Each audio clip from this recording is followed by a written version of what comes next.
Сайн байцгаана уу? Хуулийн цаг подкастын шинэ дугаар хэлж байна. Өнөөдрийн дугаар Хар орон сумын нийгмийн даатгалын дасгийн дарга Удам Саял оролцож байна. Танд энэ өдрийн мэндийг хүргэе. Баярлалаа, энэ өдрийн мэндийг хүргэе. Бид өнөөдөр нийгмийн даатгалын ерөнхий газраас зохион байгуулж буй итгэлцлийн аяны талаар мэдээлэл өгөх байгаа. За, итгэлцлийн аяны зорилгын талаар хоёулаа яриагаа эхлэх үү? За, итгэлцлийн аяны зорилго нь болохоор нийгмийн даатгалын шимтгэлийн хуримтлагдсан үүрэгтэй ажил олгогч аж ахуйн нэгжүүдийн хувьд бол торгуул, алданг, зэрэг хуулийн харилцагаас чөлөөлөх.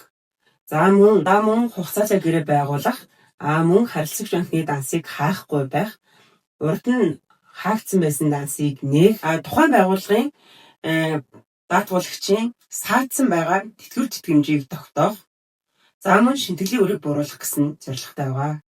Нийгмийн даатгалын дасгаас итгэлцлийн аяны хүрээнд ер нь ямар ажлуудыг зохион байгуулж байгаа вэ? За, нийгмийн даатгалын ерөнхий газрын даргын тушаалаар бол итгэлцлийн аяныг бол 2025 оны 9 сарын 15-наас 10 сарын 15-ны хооронд бол явуулж байна.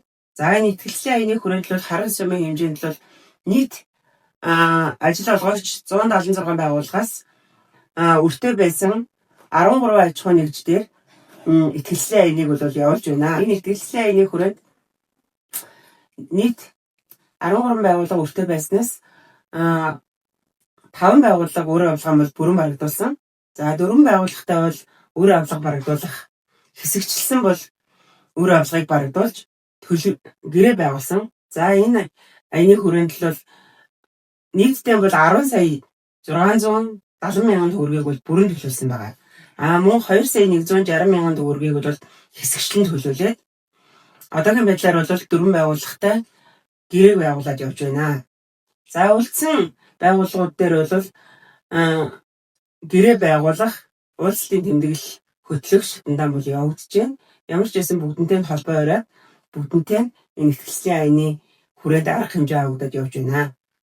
Итгэлцлийн аянд хамаарцснаар ямар давуу тал боломжууд байгаа талаар тайлбарлаж өгөх үү?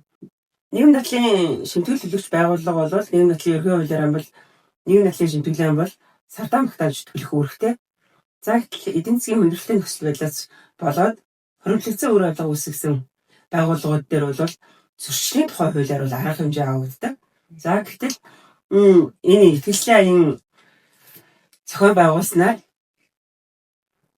хуримтлагдсан үр авилгатай байгууллагынхаа 10%-ийг хуримтлагдсан үрийнхээ 10%-ийг төлөвлөл тэрнээс хойших өрөө 6 сар хүртэлх хугацаанд бол гэрээ байгуулан төлөх боломжтой байгаа. За, хоёрдугаарт гэвэл урд нь дансаа хаалгацсан, хуримтлагдсан үртэй байж байгаа дансаа хаалгацсан байгууллагуудын хувьд бол 10% төлөөд дансаа нээлгээд мөн 6 хүртэлх сараар гэрээ байгуулан өрөө хувааж төлөх боломжтой байгаа.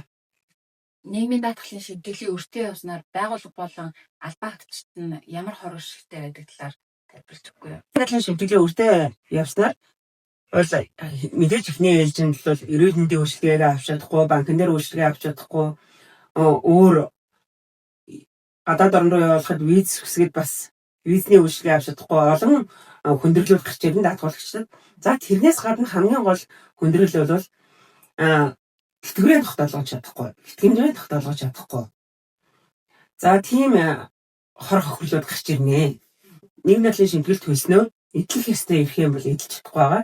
Жишээлбэл тэтгэвэр тогтоолгох, тэтгэмж тогтоолгох эрхээ эдэлж чадахгүй тийм асуудлууд үүсдэг.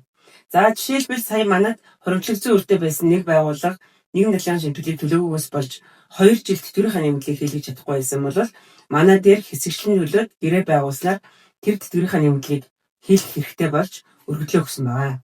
Итгэлцлийн аянд үр авилгатай байгаа байгууллагууд ер нь бүр хамрагдаж чадчихна уу? За, одоо үлдсэн нэг 5 байгууллага маань бол 10% төлөөд гэрээгээ хэрвээ байгуулчих юм бол энэ аяны хүрээнд цаашдаа бас нөө зөрчил, торгуул, агаарт алдангийн асуудалгүйгээр гэрээгээ байгуулад энэ асуудлаа шийдвэрлэх боломжтой байгаа. За, итгэлцлийн аянд дуусахад ажлын 5 хоног үлдсэн байна. Тэгэхээр итгэлцлийн аяндаа хамтран оролцохыг уриалж байна.